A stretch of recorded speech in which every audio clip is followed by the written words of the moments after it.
ओम श्री साईराम मु श्री कृष्णचंद्र शतपथी।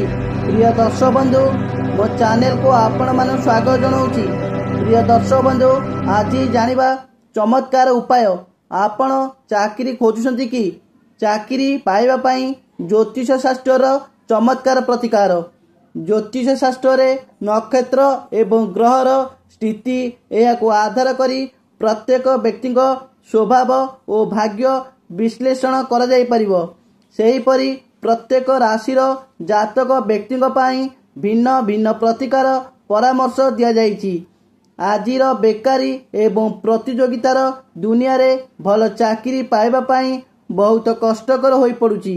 अनेक लोके सरकारी चाकरी पाइबा पई संघर्ष करि चलिछंती। एपरि परिस्थिति रे आपण ज्योतिष उपचार करि परिबे। जदि जन्म कुंडली रे दशम स्थान हेउछि एपरि स्थान जहाँ जातक पाई चाकरी और व्यवसाय दिग को नियंत्रण रखे। जदि कुंडली रे दशम घरे अशुभ ग्रह किंबा ग्रह माने पीड़ित थिबे और डिग्री कम थिबो ताहले सरकारी चाकरी मिलिबा विलंब और कष्टकर होइथाए। एपरि परिस्थिति रे सरकारी चाकरी खोजुथिबा व्यक्ति माने ज्योतिष शास्त्र चमत्कार प्रतिकार कले खूब शीघ्र सरकारी चाकरी मिलिथाए। सूर्योदय समय रे तंबा पात्र रे गंगा जल और नाली फूल पकाई पूर्व दिग को मुह करी ओम घणी सूर्याय नमः जप करी सेई जल को सूर्यदेव को अर्पण कले सरकार चाकरी मिलिबा संभावना थाए। भगवान गणेशंकर पूजा। गणेश को बाधा विघ्न विनाशकारी कह जाए। जदि आपण चाकरी साक्षात्कार देवाक जाउछंती तेबे भगवान गणेश को दुब निज नाम गोत्र रे तांको मस्तक रे चढ़ांतु। पिजुली भोग करंतु। प्रत्येक बुधवार दिन गाय को घास किंबा शाग खाइबाक दियंतु। भगवान शिव लिंग उपरे जल अर्पण करंतु। जदि आपण बारंबार साक्षात्कार रे असफल हेउछंती ताले शिव लिंग उपरे निज नाम गोत्र कही जल अर्पण करंतु। ओम नमः शिवाय मंत्र जप करंतु। प्रत्येक सोमवार दिन बेलपत्र निज नाम गोत्र रे लिंग उपरे चढ़ांतु।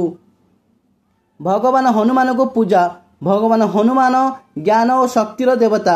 चाकरी पाइबा पई आपण हनुमान भगवानकर एक उड़ांता चित्र लगांतु और हनुमान चालीसा पाठ करंतु।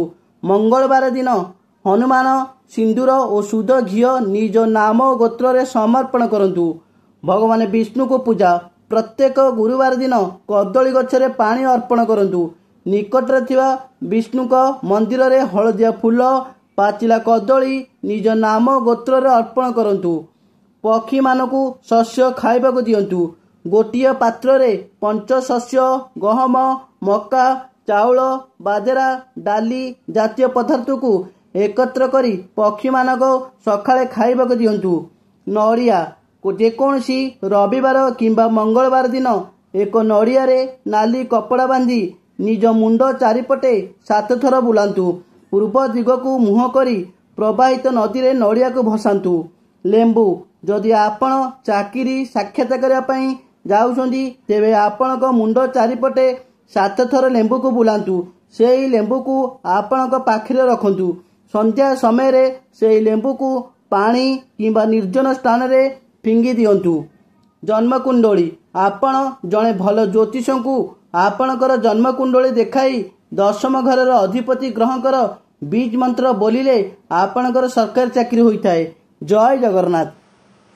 प्रिय दर्शक बंधु जदि मो भिडियोटी आपण मानकु भल लागुथाए तेबे भिडियो रे लाइक देबे कमेंट करिवे एवं भिडियो को शेयर कर देबे। आउ चैनल को सब्सक्राइब करने को भूलिबे नहीं। जय जगन्नाथ।